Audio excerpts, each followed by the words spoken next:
8 فروری 2024 کے فراڈ جعلی زر اور زور کی بنیاد پر مسلط غیر آئینی انتخابات کے خلاف 8 فروری 2026 کو بلوچستان سمیت ملک بھر میں تاریخی پہیا جام اور شٹر ڈاؤن ہڑتال کی جائے گی۔ معزز صافی حضرات، 8 فروری 2024 پاکستان کی تاریخ پر سیاہ دبا اور ملک کے کمزور جمہوریت کو مکمل پامالی اور عوامی مینڈیٹ کی بدترین تصدیق ہے۔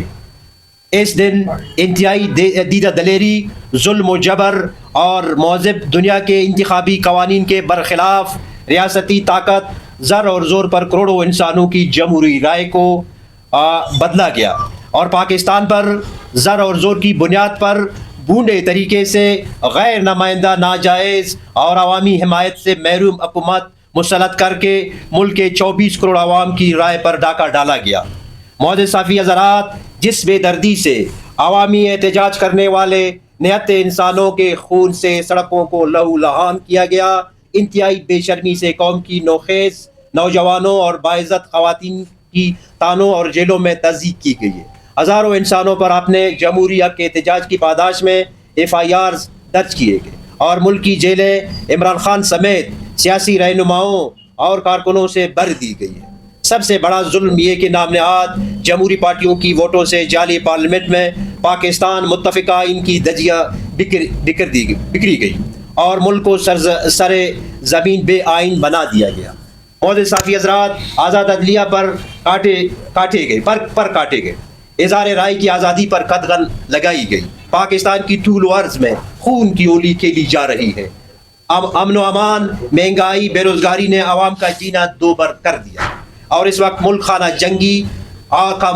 منظر پیش کر رہا ہے۔ معزز صافی حضرات، بلوچستان میں مسنگ پرسن کا جو مسئلہ تھا حل نہیں کیا گیا۔ یقیناً بلوچستان میں خاص کر مسنگ پرسن کا جو ایشو ہے، اس وقت بلوچستان کی جو ایک شورش زدہ علاقہ ہے، اس میں جو لاپتہ افراد کا جو مسئلہ ہے، یہ آپ سب صافی اس چیز کے گواہ ہیں کہ بلوچستان میں لاپتہ افراد کی بازیابی کے بجائے لوگوں کو ابھی تک جبری گمشدگیوں کا سلسلہ جاری، اور اس میں اب یہ شدت بھی لائی گئی کہ اب خواتین کو بھی جبری طور پہ لاپتہ کیا جا رہا ہے۔ یہ پاکستان کی تاریخ میں، خاص کر بلوچستان کی پرسپیکٹیو میں، اس کے جو مثال ہیں، اور خواتین جیلوں میں بھی پابند سلاسل ہیں، مارنگ کی شکل میں، دیگر جتنے وہ ہیں۔ تو یہ ہم سمجھتے ہیں کہ اس وقت بلوچستان اور اب تک ہزاروں سیاسی کارکن بھی گرفتار ہے،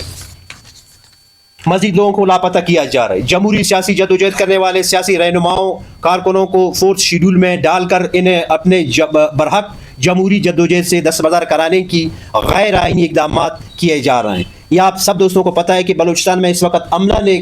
جو ہے وہ ایک مارشلائی حکومت ہے، یا کوئی جمہوری حکومت نہیں، یا کوئی بھی سیاسی پارٹیوں کو جو ہے اپنے سیاسی سرگرمیاں جاری رکھنے کا وہ اجازت نہیں ہے۔ جس کے سامنے آپ دوستوں کے سامنے آپ نے دیکھا ہوگا جو بلوچستان نیشنل پارٹی کے زیر اہتمام 2 سپٹمبر 2025 کو جو کیچی بیگ میں جلسہ ہوا، اس میں جو خودکش ہوا، اس میں ہمارے ملک کے خاص کر بلوچستان کی وہ قداور تمام سیاسی رہنما، محکوم اقوام کے، یہاں کی ترقی پسند جمہوریت کے رہنما شامل تھے، وہ آپ کے سامنے جو ہمارے نہت تھے۔ آج بھی یہ سلسلہ جاری ہے۔ آج بھی ہمارے پارٹی کا اختر مینگل صاحب جو قداور شخصیت ہے، اس صوبے کا وزیر اعلیٰ رہا ہے، ان کا والد صاحب بھی صوبے کا وزیر اعلیٰ رہا ہے، وہ ایک پارٹی کا سربراہ بھی ہے۔ آج بھی صدر اختر چند مینگل صاحب کی جو سفری پابندی، اس پہ پابندی ہے۔ 2 مرتبہ بلوچستان ہائی کورٹ نے وہ حکومت وقت کو، وفاقی حکومت کو، صوبائی حکومت کو کہا کہ سردار صاحب کی جو نام ہے وہ نام نکالے، یا وہ ایویڈنس دیا جائے کہ اس بنیاد پہ اس کی سفر پہ پابندی ہے۔ تو نہ وہ بیان دیا جاتا ہے، جواز پیش کیا جاتا ہے، اور نہ نام اس کا نکالا جاتا ہے۔ پھر نام نکالا گیا دوسری دن، پھر دوبارہ اس کی نام ڈالا گیا۔ تو یہ صورتحال ہے جو بلوچستان کی میں سمجھتا ہوں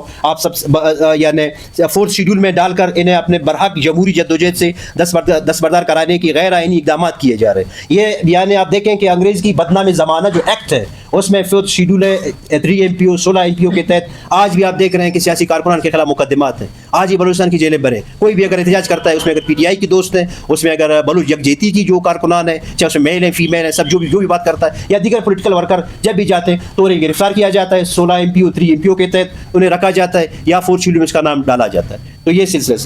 صوبائی خود مختاری 8ویں ترمیم کو SIFC اور مائنز و منرل ایکٹ کے ذریعے پامال کر کے قدرتی معدنی وسائل کی لوٹ کسوٹ اور صوبے کے مختلف اضلاع میں لاکھوں ایکڑ زمینوں کی غیر قانونی انتقالات اور الاٹمنٹ جاری ہے۔ یورین خط اور تفتان بارڈرز پر تجارتی و کاروبار کو ختم کرنے کے بعد اب کسٹم اور فورسز نے کوئٹہ شہر میں تجارتی مراکز، کاروباری گوداموں، مارکیٹوں پر مسلسل رات کی تاریکی میں چاپوں کا سلسلہ جاری رکھا ہے اور اربوں روپیہ کا تجارتی سامان غیر قانونی طور پر ضبط کیا گیا۔ ایف سی نے صوبے اور کوئٹہ شہر کو مکمل طور پہ نو گو ایریا میں تبدیل کر دیا۔ بڑے بڑے قومی شاہراہوں پر جگہ جگہ چیک پوسٹیں، تلاشی کے عمل نے عوام کو اذیت ناک صورتحال سے دوچار کیا ہے۔ بریلی عسکری park, Zarghun road, Sariab road, مغربی بائی پاس، مشرقی بائی پاس، کوئٹہ شہر کے اندر ایف سی کی چیک پوسٹیں نہ صرف ٹریفک کی نظام کو درم برم کر دیا بلکہ عوام کو گھنٹوں انتظار کی اذیت کا سامنا کرنا پڑتا ہے۔ صوبے کے مختلف شاہراہوں پر رات کے سفر پر پابندی سے عوام کی معیشت، زرعی اجناس منڈیوں تک پہنچانے کا عمل شدید متاثر ہوا ہے۔ کوئٹہ شہر کے ایسے سڑکوں جن کی حالات کافی بہتر تھی وہ سرکار NLC کے ناروا ٹھیکیداروں نے اکاڑ کر دوبارہ بنانے کے نام پر کوئٹہ شہر کو کنڈرات میں تبدیل کر دیا ہے۔ کیا